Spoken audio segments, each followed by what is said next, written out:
How's it going, everyone? I am Ken from Pixelated Thoughts, and in this video, we're going to talk about the First Berserker Khazan, and I'm currently sitting around 15 hours in, and my general impressions are pretty positive.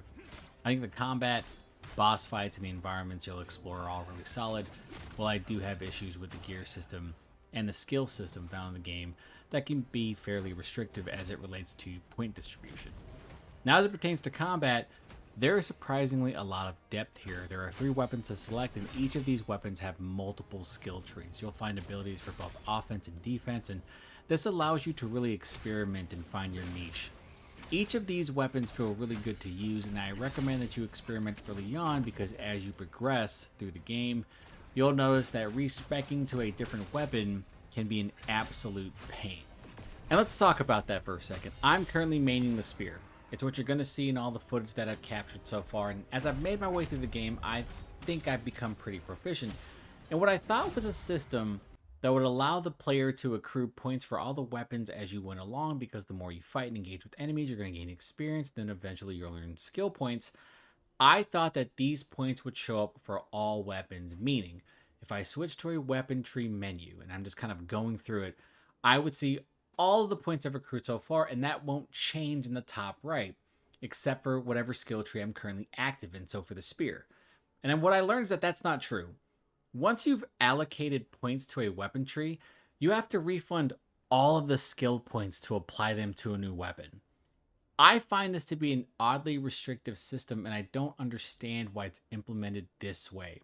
You are constantly getting new weapons, and there are some builds that are catered to a specific weapon. If you're looking to switch, you have to manually do so, which can disincentivize creating multiple builds. With that rant out of the way, I think combat in this game is very fun and polished. It's also really snappy at times. The game really wants you to perfect its parry and dodge system because certain skills that you'll learn will act as punishing follow-ups. And because there's this trend with the current batch of Soulslikes in which you are looking to break posture to maximize damage, that's essentially what the First Berserker wants you to do. These perfect parries and dodges grant you all these different opportunities, and not learning this system will be very damaging and just won't be fun for experienced players. And this is especially true against bosses because all those fights are lengthy, and all of them require the player to learn patterns and pick and choose what to parry and what to dodge. There are some fights where you're going to learn that perfect parrying through multiple attacks will create openings for you to exploit. Almost every boss has multiple attacks that you can counter to immediately stagger. These are called burst attacks. And you'll notice a nice little symbol that appears on Khazan, and that's your heads up to really time your counterattack. And I mean that. You really need to time your counterattack because if you miss, the enemy is going to do big damage to you. And if you try to block those burst attacks, it will completely deplete your stamina bar, and then the end result is more than likely death, or if you're lucky and you have a high enough HP pool, you'll just take big damage. Regardless though, you have to get that timing down. And to help you become a parry and dodge machine in this game, there are a number of skills to unlock that will not only deplete an enemy's stamina bar, but will also do chip damage, which is going to be really helpful once you hit mid-game.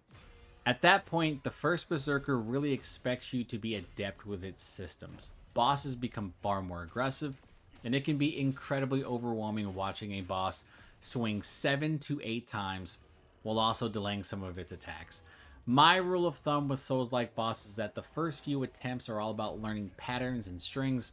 This allows me to be precise with my follow-ups, but what I've learned here is that some enemies will only let you stagger them for so long.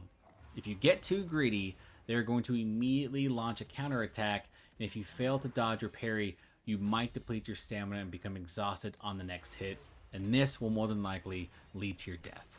And even if you were to exhaust an enemy, you have a very brief window to do big damage before the boss recovers and immediately counterattacks or runs away. The slow recovery of stamina, coupled with the fact that the game wants you to be perfect when dodging and parrying, may be frustrating when you start fighting bosses that begin to mix up the tempo of their attacks. The current boss that I'm on swung his sword 9 times after lunging at me from damn near across the map.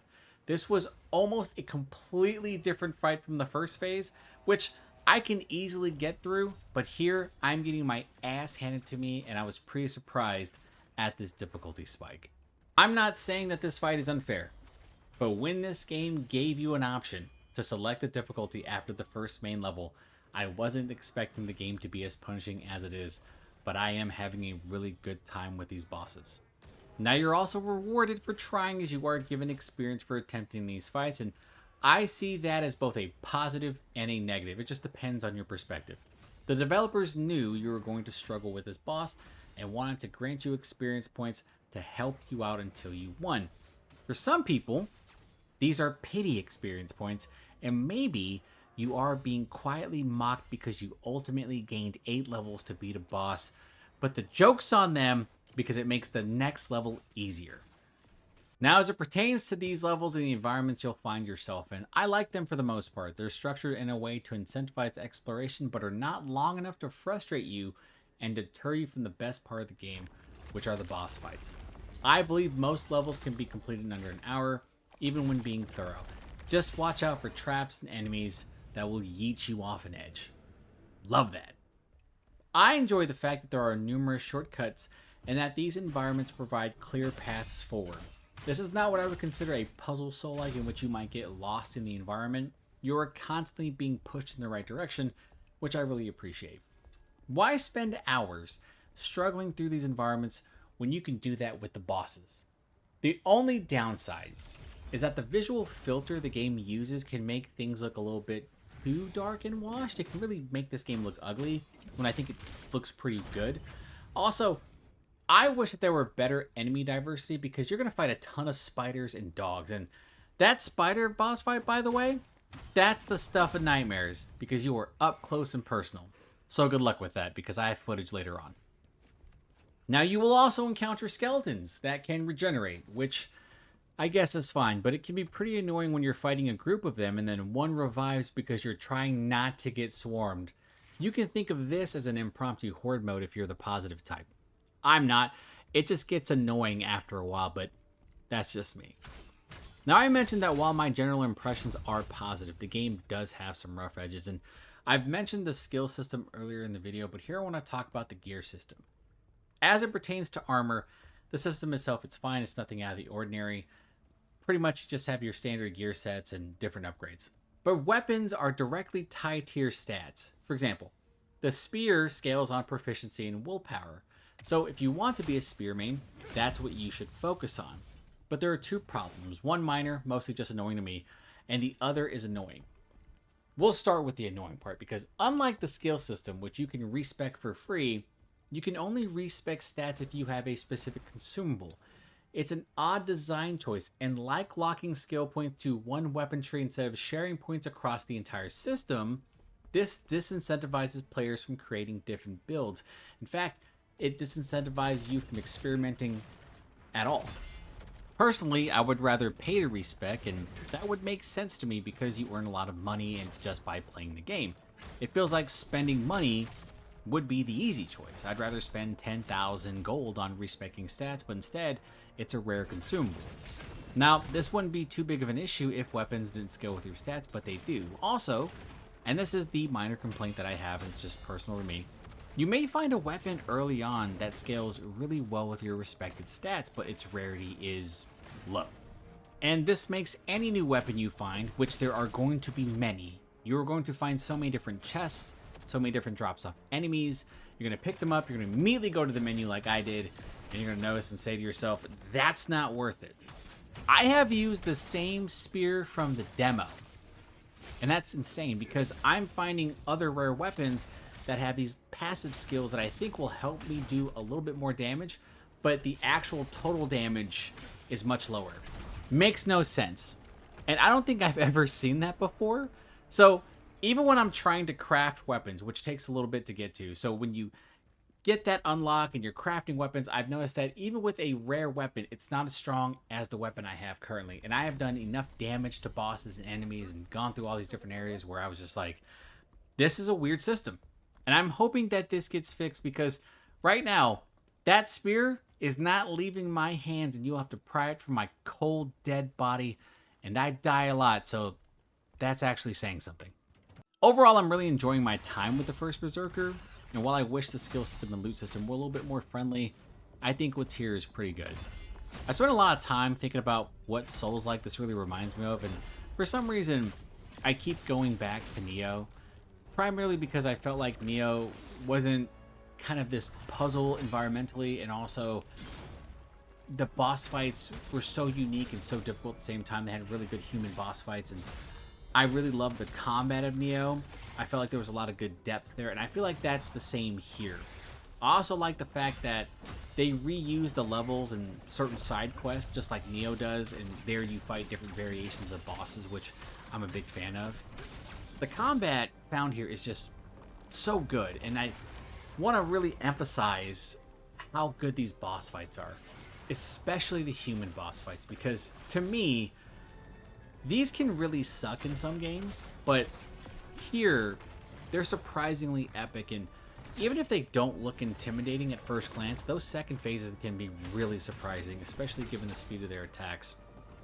What I found the most interesting was when you're going through these second phases, sometimes you get way too much first phase. In a lot of Souls-likes, you'll get like 70-30, but here it's really like 50-50, and in some second phases, they are completely different from the first phase. Now, it's all going to be one big health bar, but I was genuinely shocked when going to some of these boss fights and seeing the second phase really differ.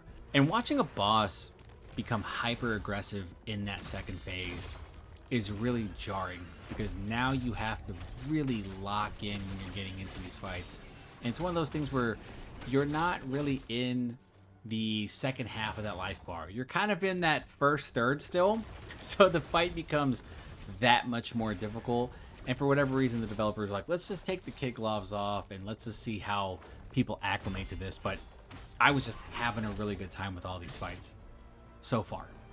Now, you'll notice in the background that I'm showing the spider boss fight, and there's two reasons for that. It's because, one, I really like this fight, and two, I also hated this fight because spiders make me uncomfortable, and I want you to be uncomfortable too. But really, I'm showing this because it's the first fight where I noticed that the bosses were throwing out a ton of delays, and this included its burst attacks. It was at this point where I really realized that almost every major boss in this game felt pretty different from one another. Each of them had their own kits. Some can be easily staggered, while others require you to whittle their health down and play more strategically, like this fight here. And that's what I really feel like is going to separate the First Berserker from other Souls-likes, is that its boss fights are really diverse, and almost every fight is really threatening, and I think this is what makes up for that lacking diversity found with the basic enemies. And if you can get over the issues with respeccing in this game, which I really expect most people will, it's just an annoyance to me, I can highly recommend this for Souls-like players who are looking for a new challenge to get into. Now, for new players, I recommend that if you happen to pick this up, if you're watching this video and saying, hey, this game looks cool, I want to play this, easy mode. Seriously, try easy mode first. For everyone else, don't stress about selecting the normal game difficulty. I know that a lot of people probably said, I want to play it on hard, is this game going to be difficult? Yeah, this game is definitely going to challenge you, don't worry about that. Now, with that being said, that's going to do it for this video. So if you happen to like the content, please consider like, sharing, and subscribing. Leave a comment below if you're thinking about picking up the First Berserker, or if you played the First Berserker, let me know your thoughts about the game in the comments. I am Ken from Pixelated Thoughts, and I will talk to you next time.